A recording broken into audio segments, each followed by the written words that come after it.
পুঁইশাক চাষ এমনই একটা চাষ যেটা আমরা 1 টাকার একটা চারা কিনে সারা বছর সেই গাছ থেকে আমরা কিন্তু মোটামুটি ভালো টাকা উপার্জন করতে পারি। এটি এমনই একটি ফসল যেটি আমাদের সমস্ত ফসল বৃষ্টিতে মার গেলেও কিন্তু এই ফসলটি কোনো দিনই নষ্ট হয়ে যাবে না। আমি টানা পরস্পর 4 দিন বৃষ্টির পর কিন্তু আপনাদের আমার পুঁইশাক ক্ষেতটা দেখাচ্ছি। তো আপনারা দেখলেই বুঝতে পারবেন যে গাছগুলি এখনও কত সুন্দর হয়ে আছে। অতিরিক্ত বৃষ্টির জন্য গাছের পাতাগুলো কিন্তু 2-1টা পশলা লেগে গেছে। তো এর জন্য আমি কি কীটনাশক দেব সেটাও আমি আপনাদেরকে দেখাবো। ও আমি কীভাবে পুঁইশাক চাষটা করি সেটাও আপনাদেরকে আমি আস্তে আস্তে বলবো, বা কী কীটনাশক দিই।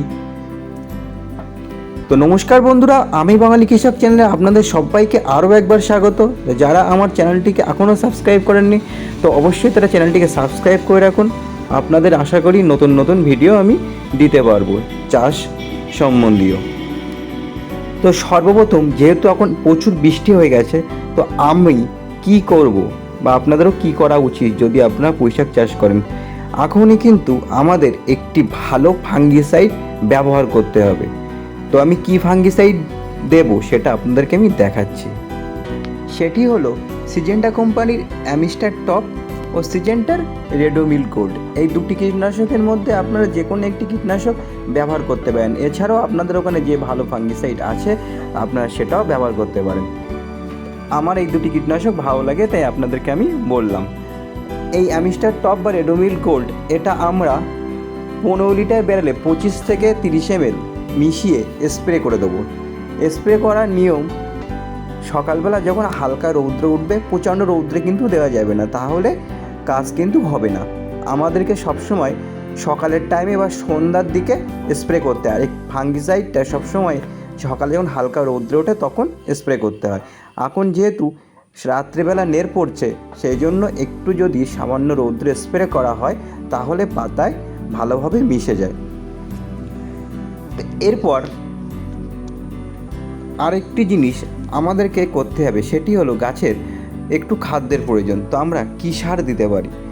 তো আমি যে সারটি দিই সেটি হলো ইউরিয়া ও 10-26-26, এই দুটি একসাথে মিশিয়ে আমরা আমাদের ক্ষেতে ব্যবহার করতে পারি। তাহলে গাছে কিন্তু আবার পুনরায় শক্তি ফিরে আসবে এবং পুঁইশাক কিন্তু আমরা আবারও ভালোভাবে নিতে পারবো। আর এই যে হলুদ হলুদগুলো দেখতে পাচ্ছেন যে ফাঙ্গিসাইডগুলো বললাম, এইগুলো আমি যদি ব্যবহার করি বা আপনাদেরও যদি ওইরকম হয়ে যায় তাহলে কিন্তু একদমই খুব 4 থেকে 5 দিন পরেই আবার গাছ খুব সুন্দর হয়ে উঠবে। এরপর আরেকটি জিনিস আমাদেরকে খেয়াল রাখতে হয়, গাছে প্রচুর পরিমাণে উড়ো পোকা ও পুঁইশাকের পাতাগুলোকে ছিদ্র করে দেয়। তো এর জন্য আমরা কি ব্যবহার করতে পারি, বা যে লেদা পোকাগুলোও লাগে সেই লেদা পোকার জন্য আমরা কি ব্যবহার করতে পারি, তো সেটা আপনাদেরকে আমি দেখাচ্ছি যে আমরা কি ব্যবহার করি বা কি ব্যবহার করা যেতে পারে। বায়ার কোম্পানির মোভেন্টো ও বায়ার কোম্পানির জাম্প, এই দুটি একসাথে মিশিয়ে মোভেন্টো নিতে হবে 15 লিটারে আপনার 20 ml, আর জাম্পের একটি পাতা নিয়ে ভালোভাবে স্প্রে করে দিতে হবে সন্ধ্যের একটু আগে। তাহলেই কিন্তু এই ছিদ্র, গাছের যে পাতায় যে ছিদ্রগুলো হয়, যদিও আপনারা ভালো করে দেখলে বুঝতে পারবেন আমার গাছের পাতায় কিন্তু ছিদ্র নেই।